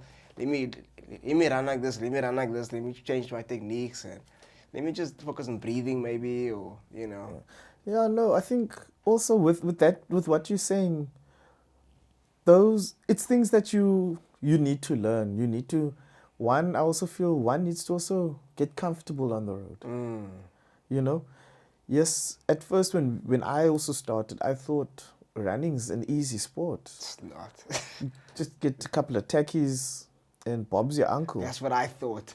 Dude, That's what I thought. now I'm in it. The expenses that go with running. Never mind your race entry fees that you need to pay and the likes. That's still nothing. The shoes, the It's watch. the shoes. Then you find yourself that you're looking for this watch that needs to do this, read your heart rate monitor. Then it's your Socks. supplements, Oh, that also. you know. Sure. Then when you get injured, you forget that there's the expenses of going to physios, going to chiropractors. So you need to get comfortable at first. But obviously, when you start, get the right shoe that works for you. Yeah. It doesn't have to be the most expensive or top range shoe. That you can maybe get at a later stage once you know you invested in the sport or you're comfortable to get that shoe and it works for you. So, like I say, if certain shoes work for you, but go for it. But with your entry level, just get something comfortable, get comfortable with the road, and you find your way. Don't just, I'd say, I wouldn't just rush into And things. buy yourself a whole runner's kit. There's nothing wrong with that. But also with that being said, be mindful of what if running is not for you. You don't want to go into one race, you have one bad race, Spend all that money. spend all that money and you just give up on running because it's not for you. That was my thing also. Like when I started, I wanted to make sure that after this race, am I gonna still keep doing it? That was my one big question before buying. Am I gonna be able to sustain this? Is it just a once-off thing, or that's what's playing with my mind? Because I was like, fuck, this watch is expensive, the shoes are expensive. Like, So I'd say that's why I use the word. Sorry. That's why I use the word get comfortable with running first before you decide to go for the higher level or the pricier things. If you're comfortable to go for it and you know, look, this is what you want, and then by all means, I'm not stopping you, but I'm just saying, be comfortable, enjoy running, know that you enjoy running, and you can sustain it for however long you want to sustain it. Because I can't put a cap and say you can only last 2 years or running is only 2 years. I mean, you've got people running well in their 80s, I've seen 60s and that. above, and they doing ridiculous times. Absolutely, I've seen that. So just know for a fact that you're comfortable and you're going to enjoy what you're going into than buying a pair of shoes that you're only going to use maybe once and discard them. What about the investment? Because in running, your shoes, your supplementation, I feel personally, I think those are investments. You know, because you're doing something you want. You're not gonna buy an expensive shoe just to wear them once. Sheesh. Unless you have the bucks to do that, then Yeah. by all means go for it. for But it. I mean, there's some of us out there that we can afford to buy one pair, and that pair has to take us through our training and our races. Yeah, because there's people that have like training shoes and race shoes. Yes. Yeah. So yes, generally they say you should rotate the shoes that you run with. Yeah. So you should know that you have training shoes and then race day shoes. So some of us can only afford one pair at a time. If you get a score and afford 2 pairs, then by all means, go for it. Shout out for the tip with regards to the tights thing. Yeah, major. No, I tip. mean, it's part and parcel of learning. Changed my life, bro. It's we Changed all my life. learn. I mean, me for one, I can't give you all my tricks. You know? I mean, no, but in all fairness, Yeah. every runner, they have things that work for them, Yes.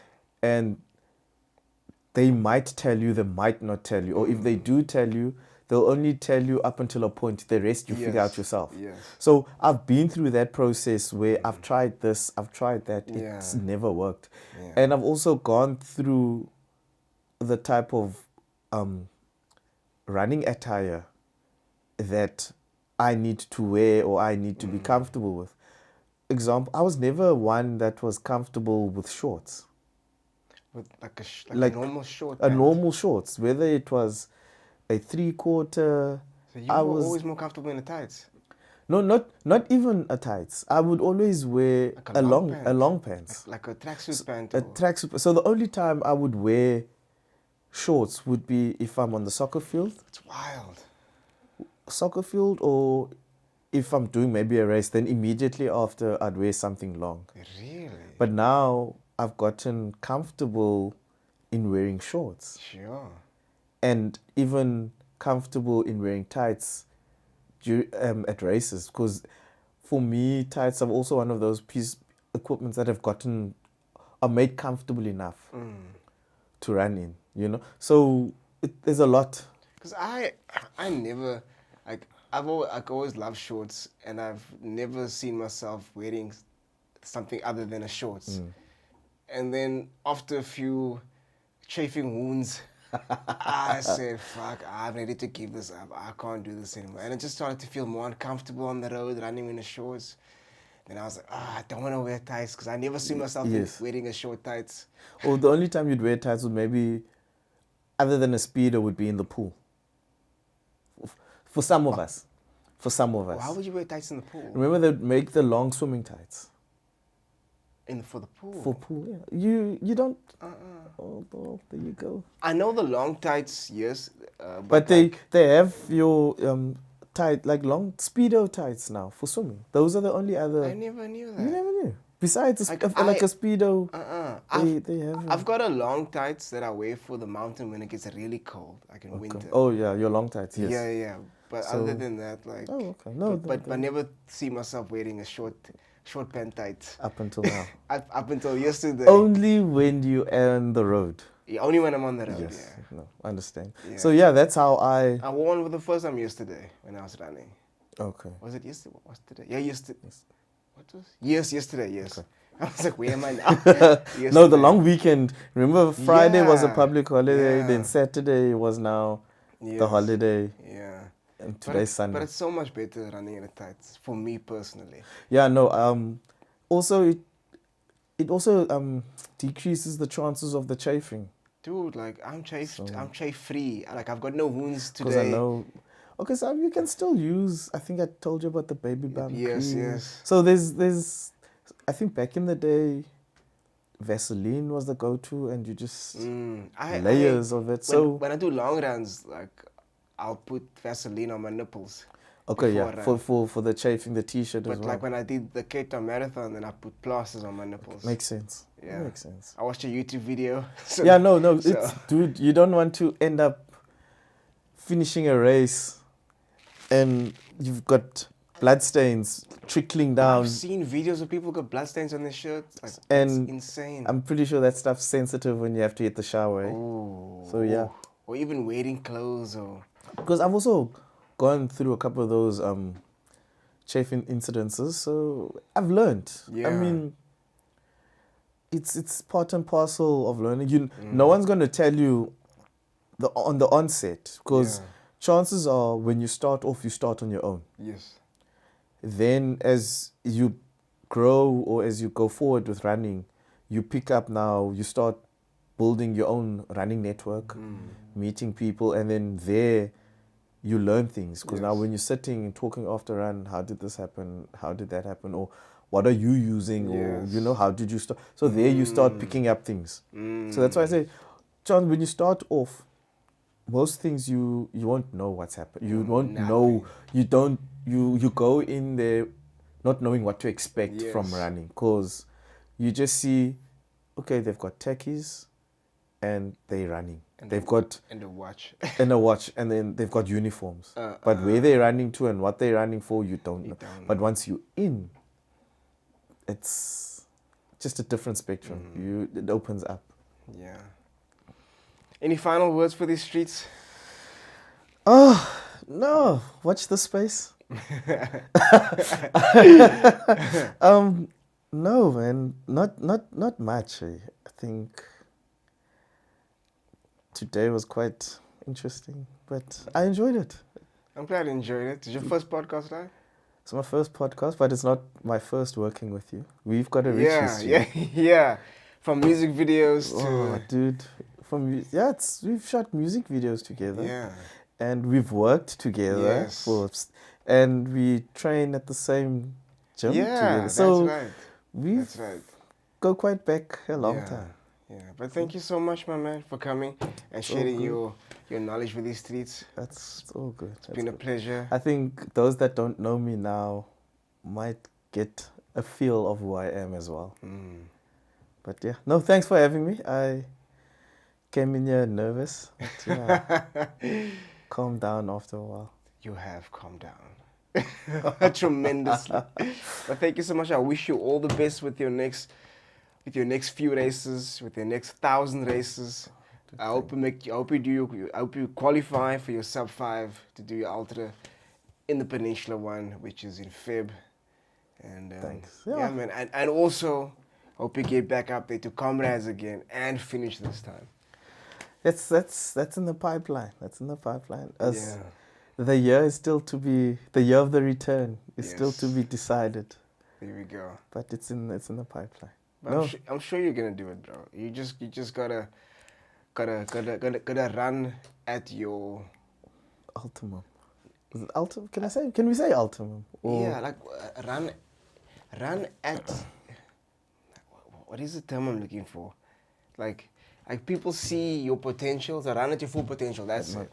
Yeah, just believe, start believing what you already know and what others have seen in you, and that's it.